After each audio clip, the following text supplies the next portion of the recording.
شوہر کی خاطر ہر قسم کے حالات میں پرسکون رہیں۔ نیکی کے بغیر آپ کو کبھی خوشی نہیں مل سکتی۔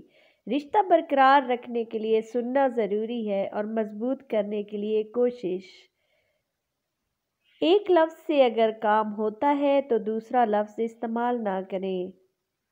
دانائی کے بغیر آپ کچھ نہیں حاصل کر سکتی۔ دانائی سکھاتی ہے کہ کب خاموش رہنا ہے اور کب بولنا ہے۔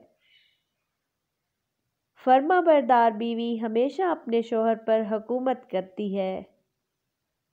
ہمدردی کرنے کے لیے آپ کے پاس ایک ہی وقت میں بات کرنے اور سننے کی صلاحیت ہونی چاہیے۔ میاں بیوی کے درمیان اختلاف نہ ہونا محبت ہے۔ بحث بے وقوفی اور جرم کی ماں ہے۔ خوشی کی سب سے بڑی وجہ صحت اور خوبصورتی ہے۔ اپنے دماغ کو عظیم سوچوں سے پروان چڑھائیں، تبھی آپ عظیم اور ہر دل عزیز شخصیت بن سکتے ہیں۔